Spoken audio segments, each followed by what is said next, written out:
Hola, volvemos a encontrarnos en un nuevo capítulo de Lo que se viene by Claro Empresas. Soy Chantal Aguilar y hoy les presentaremos un nuevo invitado que está llegando a las compañías, los agentes de inteligencia artificial. Asistentes que prometen cambiar la forma en que trabajamos, desde coordinar tu agenda, detectar fraudes en segundos o hasta anticipar fallas. Lo más interesante, ya hay evidencia de beneficios concretos en distintos sectores. Juntos descubriremos en este episodio qué son estos agentes, las tareas que ya realizan y las industrias que están acelerando su adopción para proyectar hacia dónde evoluciona esta tendencia que ya lidera el ranking global de tecnologías estratégicas. ¿Partimos?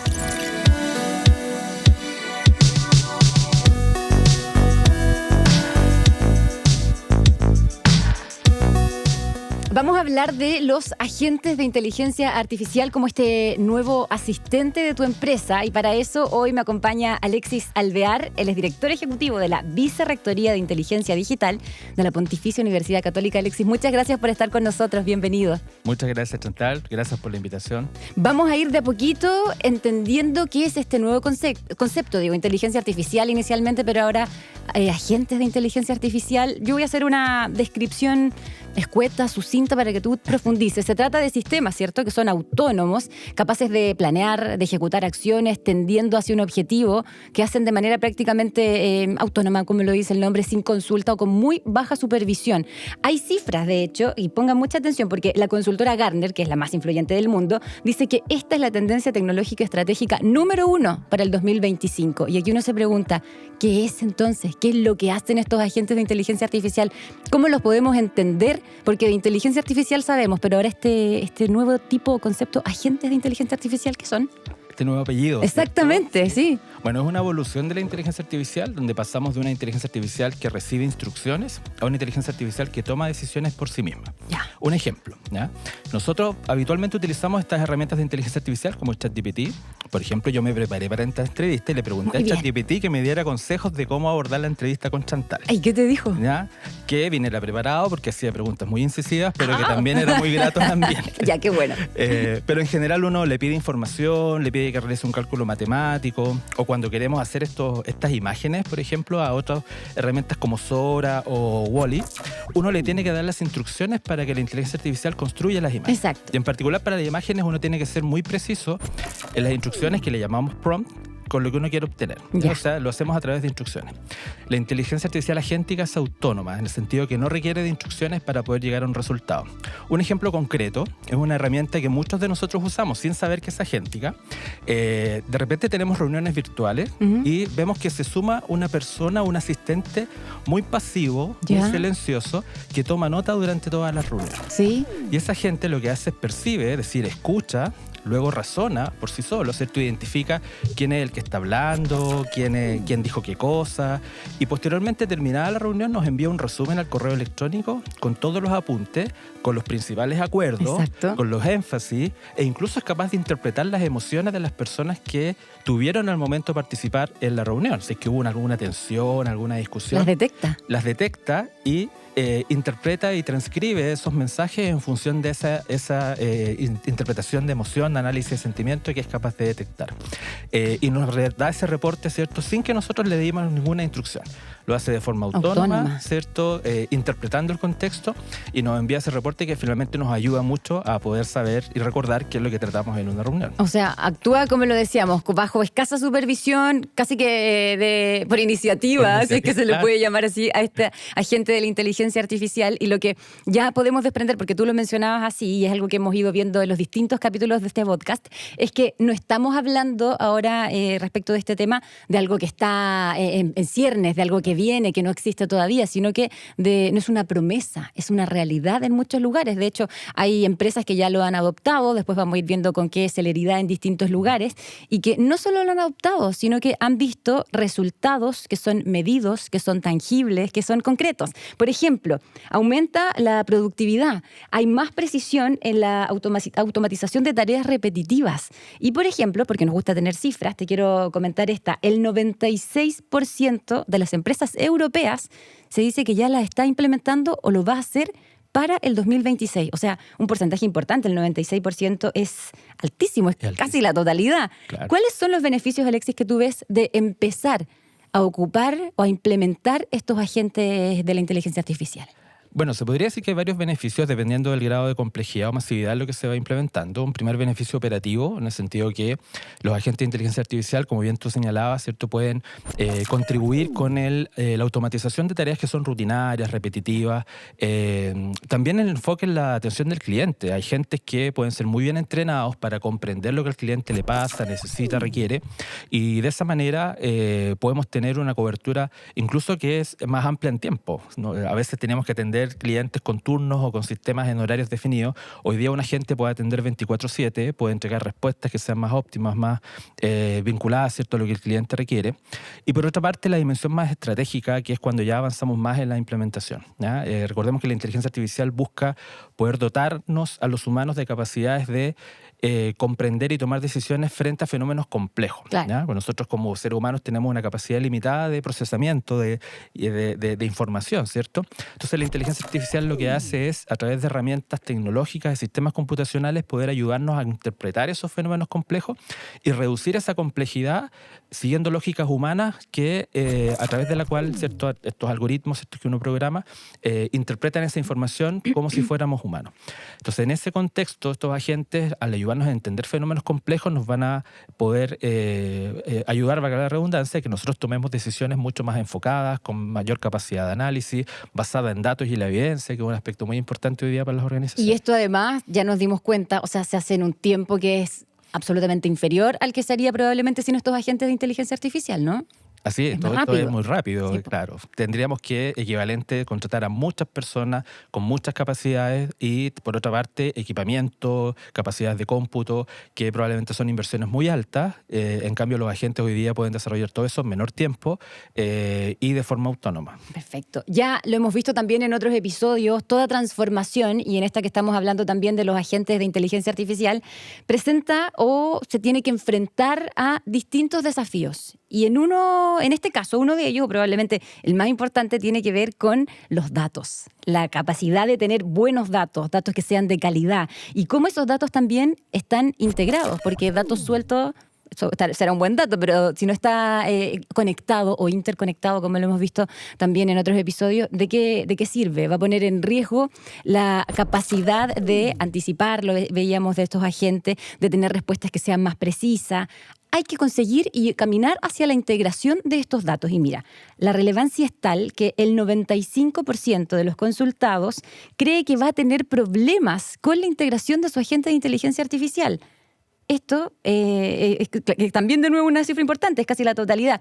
Y si es que ustedes dicen, pero ¿están ocupando ya agentes de inteligencia artificial o aplicaciones? ¿Cómo lo están haciendo? Se estima que, en promedio, las empresas tienen 897 aplicaciones, pero hay apenas un 29%. O sea, ni el tercio de ellas está conectada entre sí. ¿Qué efecto tiene esto? Lógicamente, que la capacidad de anticipar o de trabajar de la gente se ve reducida, ¿no? Tiene un impacto en aquello. Con este desafío, que ya lo estamos conociendo, ¿qué otros retos enfrentan las empresas cuando están pensando en adoptar la inteligencia artificial a través de estos agentes? Bueno, tú lo mencionabas, ¿cierto? La calidad de los datos y la interoperabilidad. Esa me costó a mí también en el capítulo de interoperabilidad que tuvimos. Es complicado, sí. Es una palabra, hay que pedirle a la IA que nos ayude o que la adapte por una más cortita. Claro, podríamos una sección. Esos dos son desafíos súper importantes para que las personas en sus casas, quienes estén viendo el podcast, puedan entenderlo. En una empresa generalmente utilizan distintos sistemas, ¿cierto? Un ERP, un CRM, un sistema para la gestión de las personas. Incluso en organizaciones hay unidades que tienen muchos sistemas y otras unidades que no tienen sistemas y que recurren a nuestras viejas y queridas planillas Excel, ¿cierto? Y que están guardadas en un computador local y que esos son los datos con los que se trabaja. Como la inteligencia artificial agéntica interpreta un contexto, requiere de todos los datos para tomar una decisión.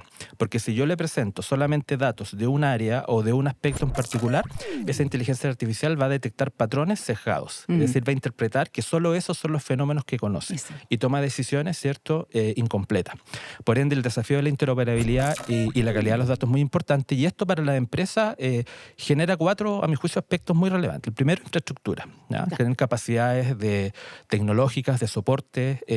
Y ahí, por ejemplo, tener un buen partner tecnológico que te pueda brindar estos servicios, que les pueda entregar herramientas para que ellos puedan gestionar estos distintos sistemas e integrarlos en una sola gran base de datos, data lake, qué sé yo, como le llamamos más técnicamente. Ese es el primer desafío de la infraestructura. El segundo desafío tiene que ver con la gobernanza. ¿Ya? En las organizaciones muchas veces actuamos como silos y estos datos son míos, no los comparto, nadie más los puede ver, pero hay que tener una visión más estratégica e integral si es que vamos a hablar de interoperabilidad, es que quiénes son los dueños de los datos, qué hacemos con esos datos, de qué forma los disponemos, los integramos, cuáles son los límites y aplicar todas las técnicas de protección de datos, de resguardo de la información si es que trabajamos con datos sensibles. Un tercer aspecto tiene que ver precisamente con la ciberseguridad, ya que todas estas herramientas tecnológicas pueden ser hackeadas, pueden ser efectos. Hay un capítulo, ¿cierto?, del podcast que abordaron eso muy bien en detalle, muy interesante. Y la ciberseguridad es un aspecto que fundamentalmente tiene que estar. Y por último, tenemos el aspecto cultural.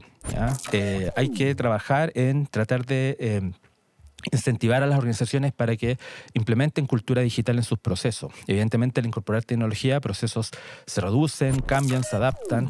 Los ciclos de adopción tecnológica también en equipos son importantes de tener en cuenta al momento de implementar eso y trabajar junto con los equipos en el rediseño de procesos y cómo la tecnología los acompaña, no los cambia, sino que los acompaña para que sean más eficientes, es un aspecto también desafiante. O sea, desafíos que son tecnológicos, lógicamente, pero también culturales, porque esta transformación de igual manera requiere una adaptación o una, no sé, moldeabilidad de las personas, de quienes trabajan con esto y en torno a esto, desde la preparación y el aceptar el cambio. Así es. Eso lo hemos visto en distintos episodios. No es solamente tener el soporte tecnológico, que es súper importante, y por eso también tenemos estas conversaciones, pero tiene que haber un cambio cultural que es tan fuerte quizá como el tecnológico. Así es, el incentivar que las personas o los procesos, muchas veces las organizaciones nos quedamos que siempre se ha hecho así, y a veces mover a cambios, a innovaciones, o el temor que muchas veces, ¿cierto?, en los medios se habla de la inteligencia artificial va a reemplazar la función humana, ¿cierto? En vez de reemplazarla, veámosla como una función, ¿cierto?, que nos libera de tiempo, que nos permite concentrarnos en actividades más estratégicas, más de creación,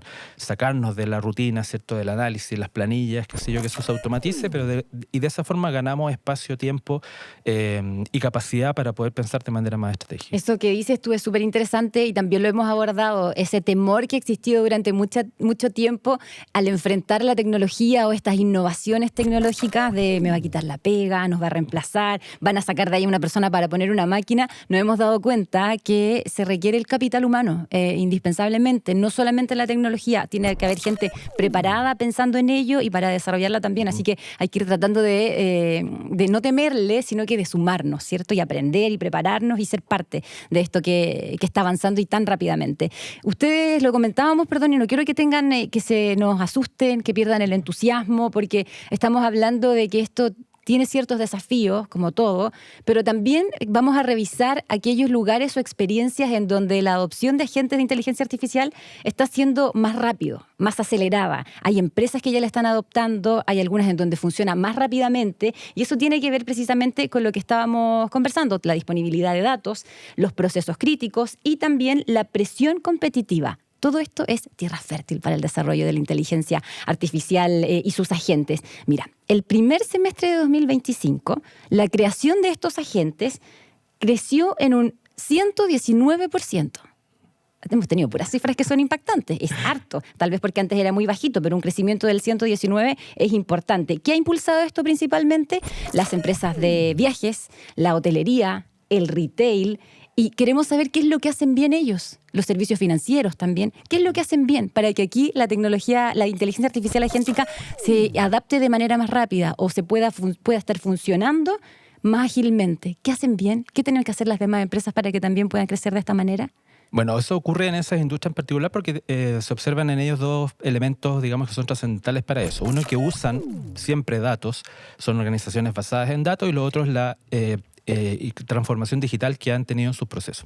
En el caso del turismo, es una industria con una transformación digital muy acelerada, muy enfocada en la experiencia del viajero. Nosotros cuando viajamos, desde las reservas, las compras de los tickets, cuando vamos a dejar la maleta, ya no está la persona que la recibe, Ese acto sino que de forma autónoma tenemos que hacer el check-in. Sí. Al momento del viaje vemos las rutas en los mapas, hacemos las rutas óptimas donde vamos, y luego del viaje nos sacamos la foto, la selfie, la publicamos, grabamos un video, todo lo hacemos en un entorno digital.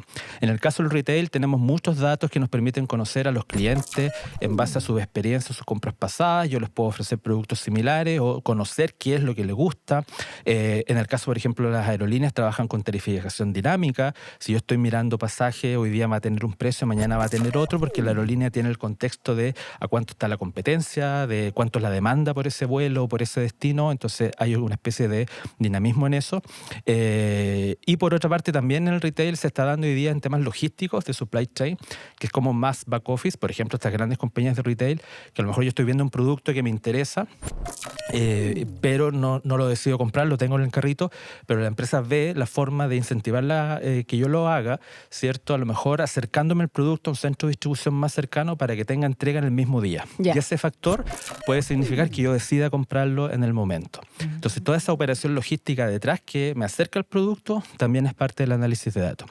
Bueno, y retail, empresas grandes, digamos, que trabajan con muchos datos como la industria financiera, telecomunicaciones, la agroindustria, pero también me gustaría destacar algunos otros agentes en otros ámbitos. Por ejemplo, en el campo de la medicina se utilizan agentes para hacer detección en imagen en el ámbito de la radiografía, ¿cierto? Que destacan patrones en la industria, en la imagen, en la radiografía, y pueden detectar anomalías para pronosticar eventuales, por ejemplo, existencia de tumores, incluso predecir qué grado o qué tratamiento podría tener el paciente en torno a eso.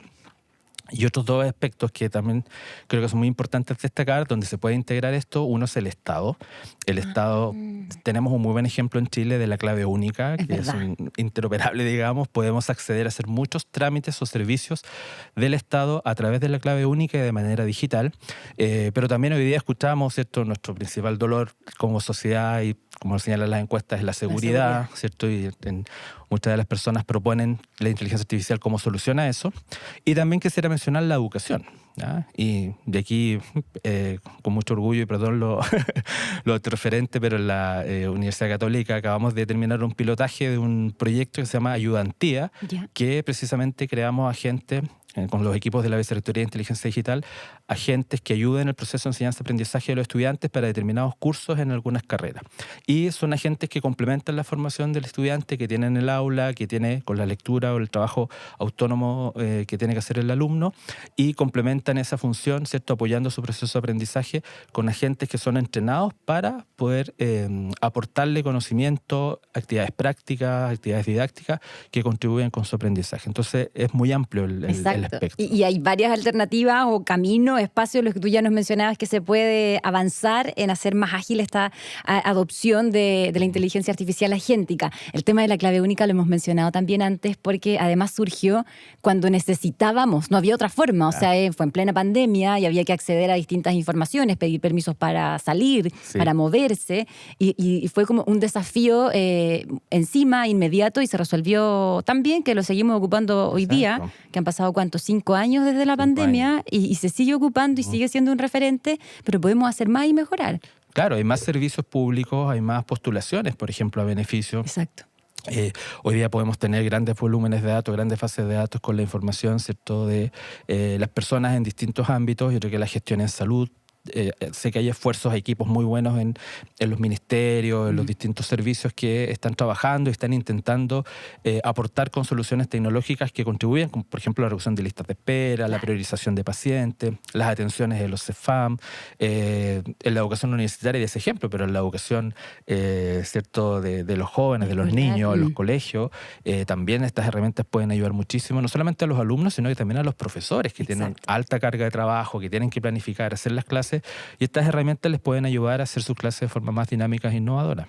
Vamos a avanzar a un tema que tiene que ver con la ética.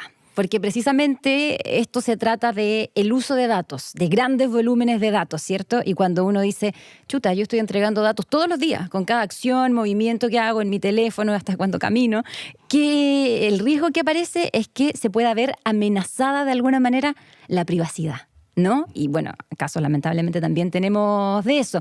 La gente teme que puedan ser expuestos datos sensibles que fueron entregados de manera privada para usos privados, que se pueda hacer un mal uso de información que está allí. Hay que evitar ese riesgo, por supuesto, pero también queremos hacer foco en otra amenaza o desafío, ahí vamos a ver de qué manera lo enfrentamos, que tú mencionabas antes, que tiene que ver con el algoritmo y el sesgo que éste puede hacer dependiendo de la información que reciba o le estamos entregando. Se teme que, lo adelantabas tú, por el sesgo del algoritmo pueda haber algún tipo de desigualdad que se amplifique con estos datos que yo le estoy entregando, ¿cierto? Que pueda haber algún tipo de discriminación en alguna postulación o acceso a algún servicio. Se puede garantizar que los agentes de inteligencia artificial respeten la privacidad y no caigan o no corran tanto riesgo de tener sesgo algorítmico. ¿Es posible? Bueno, para eso hay que trabajar harto en el diseño de los algoritmos, en los equipos. Es muy importante que los modelos y la inteligencia artificial agéntica de alguna forma responda con seguridad y ética a los desafíos que se le presentan. Nosotros estamos acostumbrados, ¿cierto? Muchas veces vemos memes o ejemplos cuando la inteligencia artificial se equivoca, ¿cierto? Sí. El ChatGPT me dio una respuesta que nada que ver, o cuando fuimos a crear una imagen y aparecía una persona con los pies al revés, qué sé yo, ¿cierto? Eso es broma. Por ejemplo, yo una vez con un asistente de IA fue como gracioso, en Estados Unidos tuve que hacer un trámite para cambiar un vuelo de una aerolínea allá y lo tuve que hacer mediante un agente por internet y como me llamo Alexis, en Estados Unidos es un nombre unisex. Toda la razón, sí. Entonces cuando yo me puso, hola, ¿cómo te llamas? ¿En qué te puedo ayudar? Le dije Alexis y me respondió, hola señora Alexis, como mujer, claro. Que fue, claro, divertido, simpático, no me ofendió para nada, pero un chatbot sí se puede equivocar en esas cosas, pero una inteligencia artificial que hace diagnóstico médico no se puede equivocar. No. Ahí el recurso, ¿cierto? Y la necesidad de que sea un diagnóstico seguro es mucho mayor y eso se soluciona por una parte con transparencia, es decir, los algoritmos y el trabajo que se hizo, no solamente es importante obtener el resultado, sino que transparentar qué pasos se siguieron para llegar a ese resultado, ¿ya? Y en ese contexto, la transparencia en el uso de los algoritmos, el cómo se llegó a ese resultado, nosotros en el mundo académico trabajamos mucho en colaboración, ¿cierto? Entonces, es muy importante tener esa conversación, ese diálogo y esa reflexión en torno a eso. El otro es el tema de los sesgos, muy importante. Sí. La inteligencia artificial la desarrollamos humanos y los humanos tenemos sesgos sociales, de género, religiosos, culturales, etcétera. Y es importante trabajar con diversidad, trabajar también, ¿cierto?, con equipos que asumamos, ¿cierto?, con supervisión humana la revisión de los algoritmos para evitar esos sesgos. Y ahí hay un esfuerzo interesante que también se está haciendo desde Chile, que quisiera destacar, que todo lo que está detrás, entra en lo técnico, pero todo lo que está detrás de la inteligencia artificial son modelos de lenguaje, ¿ya? Y el Centro Nacional de Inteligencia Artificial, el CENIA, está trabajando en el diseño de un modelo de lenguaje latinoamericano, que se llama LATAM GPT. Y está en un proceso, ¿cierto?, de trabajo con varios países para poder integrar la idiosincrasia latina, ¿cierto?, nuestros países, nuestra lengua, en los modelos de lenguaje de inteligencia artificial. Y eso es un aporte muy importante porque si trabajamos con modelos de otros lados, de otras latitudes, pueden que esos sesgos culturales, ¿cierto?, permanezcan en el algoritmo que estamos haciendo, ¿ya? Y lo otro que mencionabas tú que es muy importante es la supervisión humana, ¿ya? Todo esto, ¿cierto?, la ética no se puede automatizar. Claro. No le podemos pedir a un agente, ¿cierto?, que me diga si es ético o no. Ahí requiere de una supervisión humana, de una reflexión permanente, de una revisión continua de los algoritmos y de cómo estamos haciendo eso. Y eso es fundamental para garantizar la seguridad y finalmente todo eso construye confianza. Que las personas confíen en los agentes, confíen en la inteligencia artificial. De lo contrario, no se va a usar esa red. Y esa confianza que en caso de una falla o de un error, de algo que no se regule bien, se pone en riesgo. Ya sabemos lo difícil y lo mucho que cuesta recuperarla, sobre todo para una empresa o para una institución que pueda cometer algún tipo de este error por sesgo. Se nos empieza a acabar el tiempo, Alexis, es que uno se entretiene, nos entusiasmamos con la conversación, además que son temas tan novedosos y con tantos lados por donde abordarlo. Y lo que nos gusta hacer siempre a nosotros en lo que se viene es que precisamente lo que se viene es siempre muy interesante y desafiante. Y en temas de tecnología es rápido, de transformación y cambio acelerado. Hace un par de años estábamos hablando, y tú lo mencionabas, del ChatGPT, el ChatGPT, hace menos de 2 años, y ahora ya está instaladísimo, y ahora pensamos en agentes autónomos que puedan ser el nuevo aliado de tu empresa. Te quiero entregar la última cifra de este podcast. Gartner dice que para el 2028, o sea, pasado mañana. El 15% de las decisiones empresariales diarias las va a tomar alguien a través, o sea, van a ser tomadas a través de agentes de inteligencia artificial. Pero, al mismo tiempo, para que le pongamos ojo a esto, para esa misma fecha, el 25% de las infracciones empresariales tendrán que ver con abuso de estos agentes de inteligencia artificial. ¿De qué manera podemos proyectar, si es que es posible, no sé, a 5 años, estos agentes, esta irrupción? ¿Cómo se preparan las empresas para hacerlo bien con los agentes de inteligencia artificial? Yo creo que, proyectarlo a 5 años, probablemente el próximo año salga algo nuevo, algo nuevo, y sí. la gente después que vea este podcast nos va a venir a cobrar la palabra. Dijeron, ¿ustedes dijeron esto? No, pero yo creo que podrían ser como 2 olas o 2 etapas. Yo creo que, por una parte, todos estos agentes se van a especializar mucho más y vamos a tener agentes muy especializados, por ejemplo, en la análisis de finanzas, en los análisis, por ejemplo, en el mundo del marketing, en el tema de los clientes. O sea, vamos a tener agentes que van a tener mayor grado de especialización que les va a permitir hacer análisis de mayor complejidad y en mayor grado de profundidad. Y luego viene el desafío de la integración. Como mencionábamos, ¿cierto? Muchas veces las organizaciones trabajan como silos y de nada va a servir que tengan un estupendo agente que les analice, que les ayude a la toma de decisiones de su área si es que no se ve como una visión completa organizacional. Y para eso la interoperabilidad va a ser el segundo desafío y vamos a probablemente terminar con ecosistemas de agentes que van a estar compartiendo información como si fuesen equipos humanos. En la reunión de coordinación que se tiene semanal de todos los equipos van a estar los agentes trabajando día a día, minuto a minuto, coordinándose, compartiendo información y poder entendiendo la lógica y la dinámica empresarial desde esa perspectiva. Y lo otro que yo creo que es muy positivo es que estas herramientas o la inteligencia artificial ha sido de rápida adopción, porque es bien intuitivo. Yo creo que los agentes también van a facilitar la democratización del acceso a la inteligencia artificial para un segmento muy importante que son las pequeñas y medianas empresas. Porque es fácil de aprender, probablemente va a ser rápido de implementar. Tener un partner como Claro ayuda mucho a que las empresas puedan acceder a estas herramientas en términos de accesibilidad, porque le brinda el soporte tecnológico, infraestructura que necesitan, ¿cierto? Y la lógica del negocio la pone en este caso la empresa, pero estas herramientas van a permitir que las empresas puedan tener mayor competitividad, reducir las brechas, reducir asimetrías de información, posicionarse en términos competitivos en mercados que quieran entrar, internacionalización. Entonces yo creo que eso es algo positivo que va a permitir mejorar la competitividad de las pymes y eso es algo que yo creo que es muy positivo. Absolutamente, sí, eso es lo que todos queremos, lo que se busca y es por eso que te quiero dar las gracias porque estamos desarrollando y conversando de un nuevo tipo de inteligencia artificial, ¿cierto? Que ya está aquí, que hay que seguir trabajando, que hay que ir adaptando y adoptando de mejor manera y mientras más rápido se pueda.